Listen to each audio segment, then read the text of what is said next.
But one thing led to another, and not only did discussions of me come up, the teacher decides to play one of my YouTube videos like on the whiteboard in front of the whole class.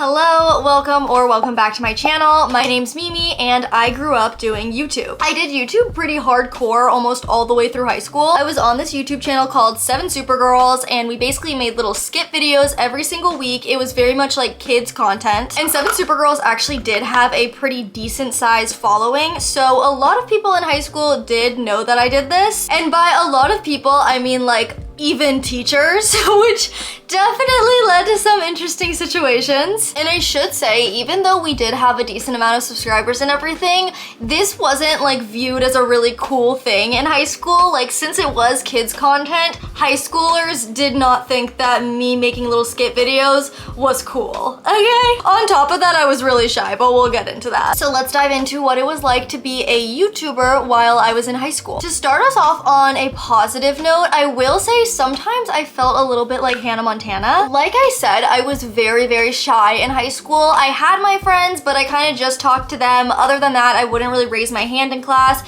I was not outgoing. I was not outspoken. I very much kept to myself. However, my real personality when I'm comfortable with people is like very much what I'm giving right now. Very high energy, very like talkative. I actually struggle to shut up most of the time. So that's the personality that I would show in my videos. And on top of that, in my videos, I was playing characters, I was doing silly little things, like I was my personality and then some. So there was a very stark difference in the Mimi who showed up at high school and the Mimi who showed up on YouTube. So not only did I feel like two different people then, but the life I was living sometimes also made me feel like I was Hannah Montana, because occasionally 7 Supergirls would have trips where we would go fly out to either like Florida or California and we would all meet up and film some videos together, and sometimes we would even have meet and greets. So some days I would go to high school, go throughout my day like completely normal, and then I would sign out early at the end of the day because I had to head to the airport to get on a flight to LAX. Then the next day I would be having like a meet and greet, which is so crazy and so surreal. I like can't believe that part of my life was real, but it was just so funny because the version of me on Friday at lunchtime was like this quiet girl, kept to herself, like didn't say anything in class, whatever.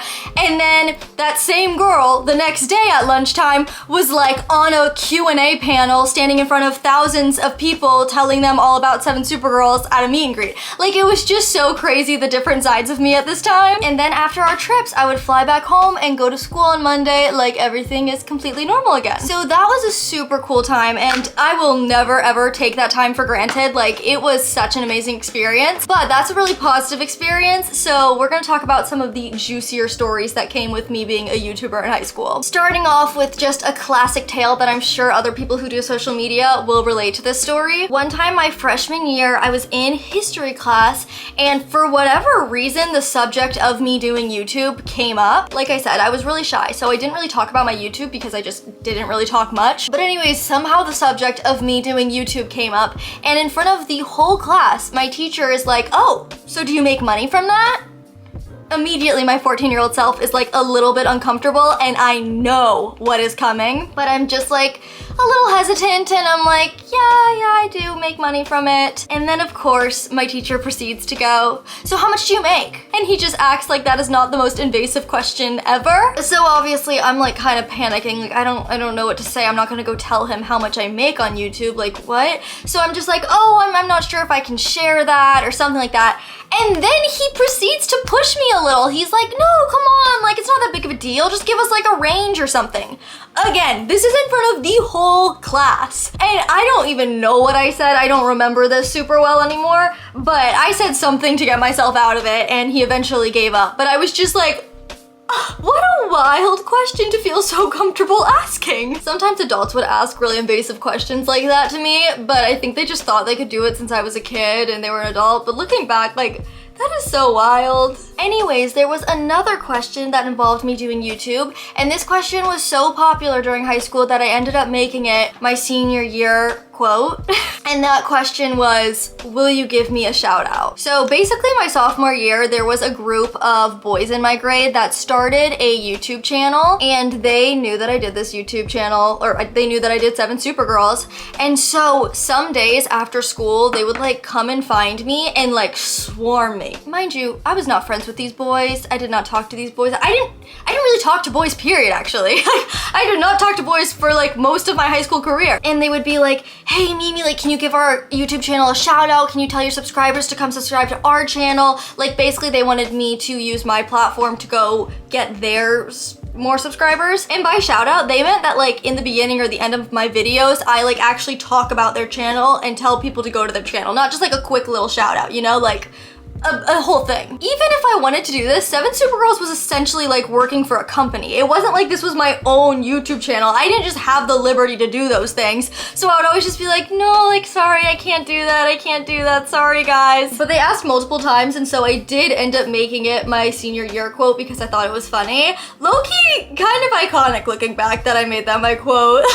And the really funny thing is, the little ringleader of this group, who I think basically started that YouTube channel, he now is really successful on YouTube. Like, he's a full-on YouTuber, and I think he's killing it. I haven't really seen what he's doing lately, but last time I checked, he's like got a really good following and everything. So he didn't even need my shout out after all. He did it all by himself. Now this next story is definitely the worst one. It's one that I try to convince myself maybe I made it up in my head because I wasn't actually there when it took place, but unfortunately I don't think I made it up. I think it really happened. Basically, like my junior or senior year of high school, I missed a day of class, and then the next day I came to class, my friend filled me in on what happened the class before. So despite this being a science class and just class in general, somehow the class apparently got on the subject of me doing YouTube. I wasn't even there to defend myself, so I don't even know exactly what they were saying. I feel like it's important to note that the teacher for this class was like a young teacher. He was very like cool. He tried to kind of like be cool with the students, you know, that kind of vibe. But one thing led to another, and not only did discussions of me come up, the teacher decides to play one of my YouTube videos like on the whiteboard in front of the whole class. Yeah. Again, I wasn't even there to defend myself or to stop this. Thank God I wasn't there because I can't even imagine what they were saying. Well, actually, I can imagine a little bit what they were saying because I know what the teacher said after he watched the video. Apparently, the teacher said something along the lines of, geez, I hope she gets a lot of money for that. Or something to the effect of like what I was doing was so cringy and embarrassing that hopefully I get like something good out of doing that. Which is so rude and unprofessional, oh my God. But like if the teacher was saying that, I can't even imagine what the students were saying and what the students felt comfortable saying. But I wanna end us on a positive note. So one cute story to finish us off. This happened my freshman year of high school. We were at the end of our first class of the day and we had morning announcements right after our first class. And at the end of the morning announcements, there was an announcement saying, Mimi Drabick, please come down to the office. When I tell you guys, my heart sunk. It sunk. I was so nervous. I was such a goody-goody. I still hate getting in trouble, and I hated getting in trouble when I was younger. So this was like a nightmare. I was walking to the office and my mind was just spinning and reeling like, what did I do? What could I have done? What da-da-da-da-da-da. Because why are they calling me into the office? Well, I went into the office and my principal was standing there and he's like, hey Mimi, I just wanted to see if I could talk to you for a few minutes. I found out that you have this YouTube channel. And guys, my principal was like the sweetest older man. He was so sweet. And so immediately I was like, oh my God. Because I thought I was about to get like suspended or something. But anyways, I went into his office and he just asked me a bunch of questions about the YouTube channel. And since it was like a very family-friendly kids YouTube channel, it was like everything was very appropriate, which I was glad about. He was just so sweet and he was just genuinely interested in it and he just thought it was cool. And I was like, you are just the best. I kind of forgot about that story until I was planning out this video today, but it was so wholesome and sweet. And I will say there was a lot of times where I would hear something things through the grapevine, you know, because high school. And honestly, I have a lot more stories I could share about what it was like to be a YouTuber during high school, especially a kids content YouTuber, not like an Emma Chamberlain. So if you guys want, I could probably make a part 2 of this video, but that's it for today, and I will talk to you guys later. Bye guys!